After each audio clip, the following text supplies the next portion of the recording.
Okay, we are talking alfalfa establishment. Mm-hmm. We are in the spring season. Any recommendations on seeding dates? And then let's talk nurse crop or no nurse crop. So for establishing alfalfa, seeding dates preferably, our target is to have a cool conditions with lots of moisture. What that does is limit the transpiration through the little plant and gives them the best chance to survive. That's usually in spring.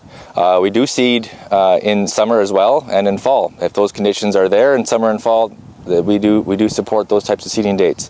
But by far and large, we get most of that in spring. So that's why we recommend spring seeding dates. It also gives you the most time within that growing season to get a lot of yield out of it and most bang for your buck.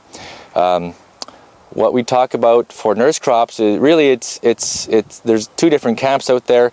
Using nurse crops is a positive if you have poor soil surface conditions like saline areas or sodic soils that are kind of crusting, or if you've got a lot of intense heat and dry conditions where the little seedlings might actually dry out, and so the canopy from nurse crop will protect it somewhat. So in those areas we do recommend a nurse crop.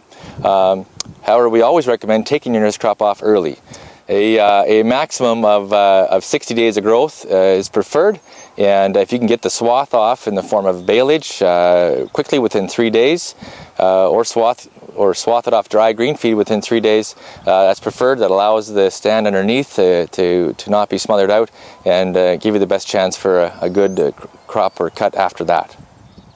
When deciding whether or not to use a nurse crop, if you don't have the soil conditions that you don't think are necessary to improve your alfalfa establishment, we recommend actually not using them. Most of the high quality hay producers in Manitoba don't use nurse crops, nor do the dairy producers. What we're after in those areas is the highest amount of energy harvested per acre, and I think that should be the key for any producer of hay in Manitoba.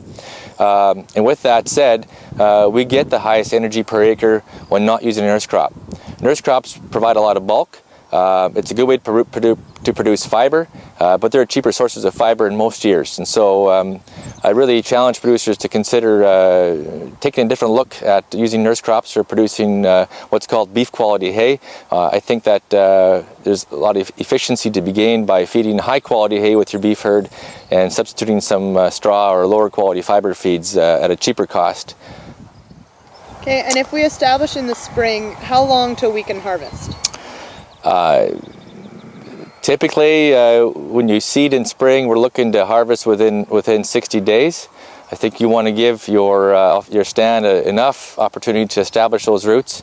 It just depends. It depends on the growing conditions, whether it's dry or moist or hot or cool. There are years where we're waiting a lot longer to actually get a cut off that hay crop. Okay, and heading in year of establishment, what do you like to see heading into winter to improve winter hardiness?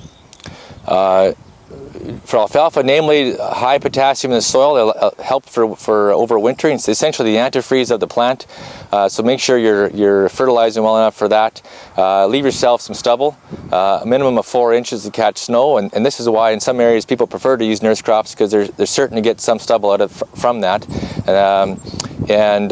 If you're fall seeding, make sure you have at least 6 weeks of growth in your legumes and 3 weeks of growth of your grasses under good conditions to ensure that crown is perennialized and ready for the winter. Okay, thanks so much, Glenn. You're welcome.